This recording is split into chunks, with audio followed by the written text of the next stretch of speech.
for some of our listeners that are sitting here today and they're listening to this and they really struggle to voice what they believe is the right thing, what would your advice be to them, and how do they get their points across that they can make a point and they can make it respectfully? So what's the learnings, and how did you get to that point where this is so natural for you now? Because it wasn't always easy, I'm sure. 100% Christo. And I think being exposed to a very agile environment that changes all the time, you've learned to accept that you will never have all the information at a given time to make a decision, or nor will you be in a perfect environment to make a decision. And I think that's where the agility part comes in, where you say that, let me try this option. I've got 3 options, but let me choose this one because the value addition for this one looks a lot higher than the other 3 options.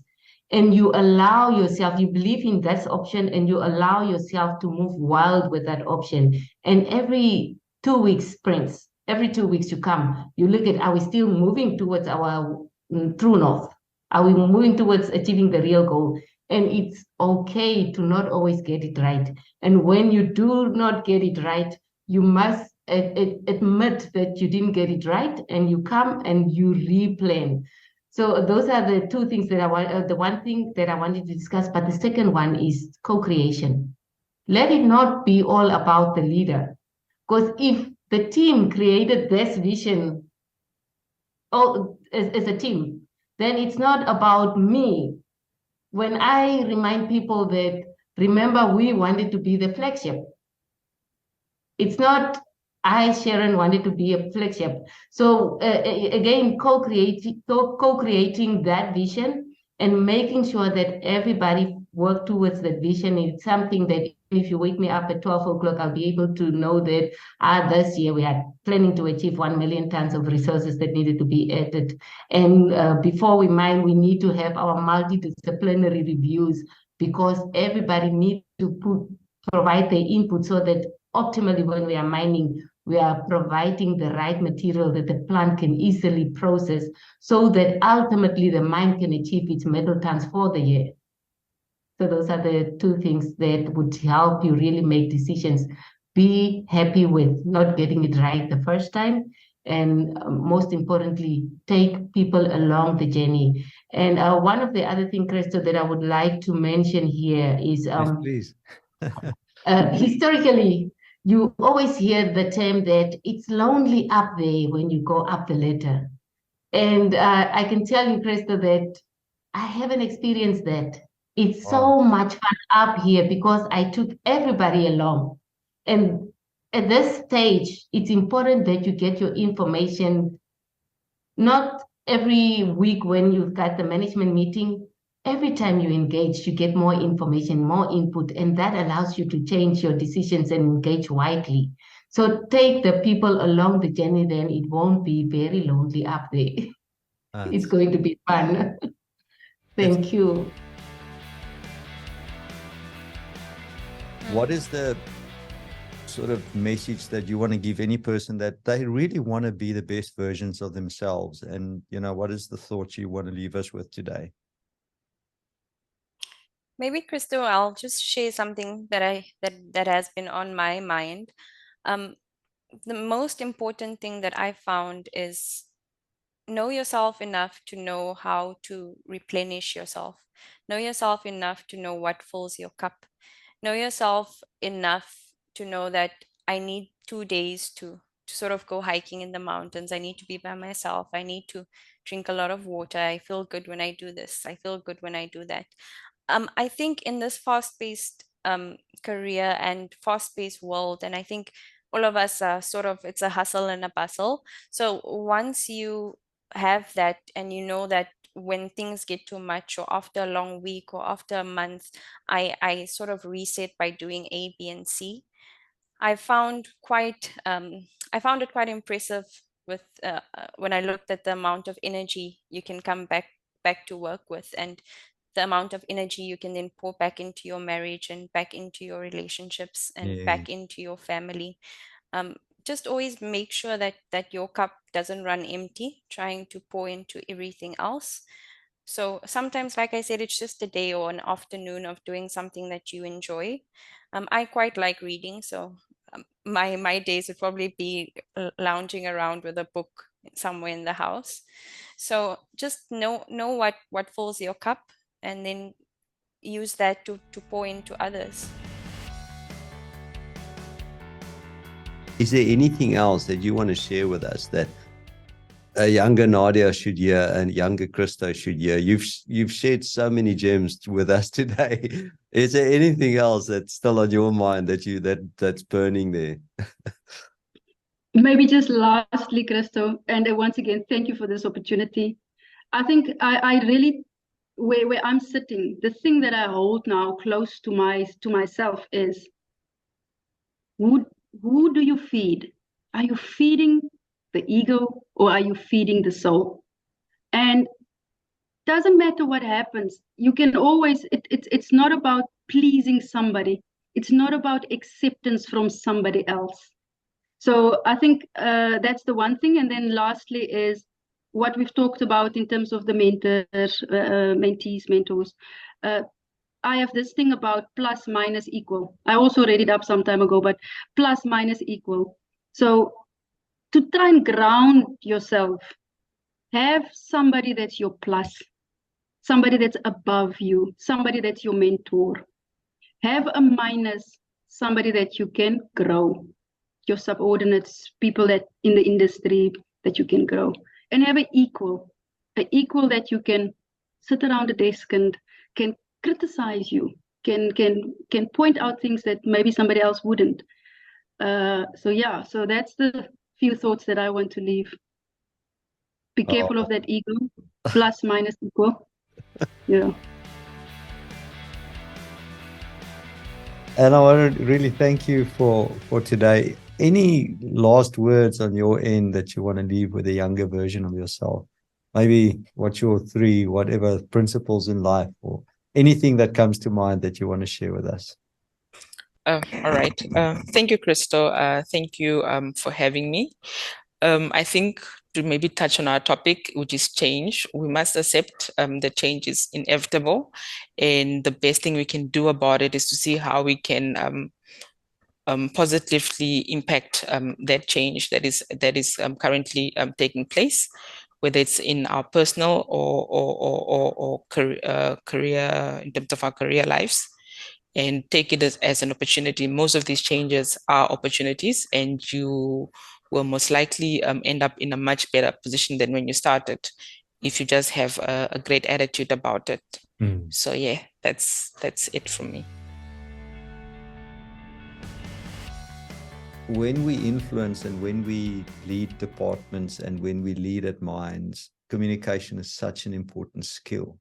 What would you advise people to do? Because you're now doing, you're going on public platforms, you sit at discussion tables, you're part of an expert panel sometimes in the public or in a conference or whatever. And a lot of people are so scared of doing that, and fear of doing that it just keeps them from actually progressing in their careers. What would your advice be to them? I think if I start with the topic that I chose for my PhD dissertation, I think the whole reason why that term, meaningfully engaging, what is meaningful engagement means, was defined, is because people did not realize that communication or engagement is not one way. That to me is the starting point. Communication, you get so many people talking, and when the other side of the table reacts, they're not listening to what the other side of the table is saying. They're already thinking of what they are going to say next. So that is quite a skill that I'm still learning, is to listen, really. When we show up for these meetings nowadays on Zoom and Microsoft Teams, it's so easy to sit behind a screen and do other things and not listen. And people pick it up so quickly, whether you are engaged and you are listening to what other people are contributing. to the conversation. And then I think, standing in somebody else's shoes, one of the books that I read, a very, very old book that I should have read long ago when I took my sabbatical, was Dale Carnegie's, How to Win Friends and Influence People, I think it's called. And I'll tell you a little bit about a technique that I've changed. I've been summed up by some of my colleagues as being too direct. I remember when I worked for Rio Tinto, one of my colleagues said he found the Australians direct, but I was, competing with the best of them. So one of the things that Dale Carnegie says is that people, the average person doesn't like to be criticized. You are not going to get the best out of people by criticizing them. You have to try and understand, what this person wants to get out of the conversation. So that's another learning point. We can have a long conversation about this. We should have another topic. We should have another podcast. I'm still learning how to do this, but I think that the bottom line is you have to learn how to listen, stand in the other person's shoes.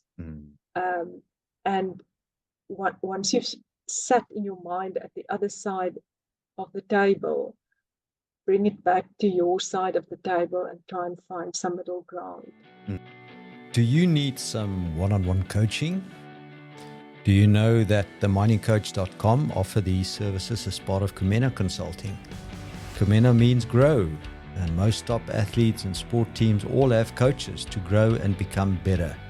Why don't you reach out to us by sending us an email, and you will qualify for getting your first coaching session absolutely free. Contact us at Christo@theminingcoach.com. Terms and conditions apply.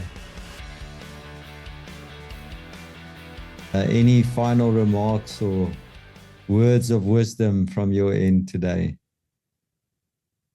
I think the more you want to gain wisdom, you realize how little you have. So for me, I really appreciate your podcast. I appreciate the opportunity to learn from others. And I really enjoy that people are willing to share their experiences. And you don't necessarily learn a lot from someone's experience, but there's always some part that is relevant, that is good. And I think if I can have a wish for especially younger versions of myself, it would be that you shouldn't wait too late to start learning, and you will never know all the answers. So it's a lifelong process. I would like you to finish off with a final few words, and what is it that you want to leave us with today? Just be authentic. Be yourself in this world. Don't try to be somebody else. And run your own race. Nicole, any last words of wisdom to a younger Nicole, a geologist out there that's one of many that needs to make a name for themselves? And maybe there's an oversupply of geologists at the moment, as you say, people that have got jobs or have got the other qualifications, but there are no jobs for them at the moment. What would you tell a younger Nicole right now? And last few words on your end. I think I still tell myself this every day, and it's believe in yourself. You have to have confidence. You have to believe that the skills that you've acquired and the things that you know and the knowledge that you have is value adding. People trust that you know what you're talking about. Just believing in yourself, because if you don't, I think then it's going to be very difficult for you, because people pick up on that energy. They can see if you're hesitant or if you don't. And I think admitting as well when, it's okay to say you don't know, or you don't understand something. That's perfectly okay. But then take the time to go and find out and investigate and understand that for yourself, as well as the people that you're providing a service to. So yeah, I think that's confidence. That's sort of one of the biggest ones, I think, specifically for the younger woman. I mean, I do see that, as I said, they kind of, some of them minimize themselves. They don't necessarily believe that they have value to add. And sometimes, whether it's a difficult manager that they're reporting to, or just a difficult environment, it's, you know, if they have that confidence, if they get a bit more pushy, people will start listening and maybe making changes for them. So those are the biggest sort of takeaways, I think, things that I would have maybe done differently, or that I would advise myself if I could now.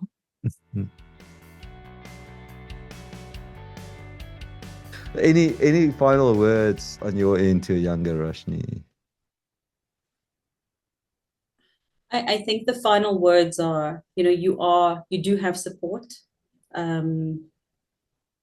Just know that you have support. Nothing worth it in life is easy, and sometimes you do have to go through challenges to be stronger. But just believe in yourself, believe in who you are, and just keep on pushing. You can get to where you need to be. The Mining Coach is part of Camena Consulting. If your company is in need of technical study support, due diligence studies, business improvement projects, or business and senior leadership coaching, why don't you contact us directly by clicking on the show notes and following the links that will connect you to us. Thank you for listening. Thank you for watching. Enjoy your mining. Cheers.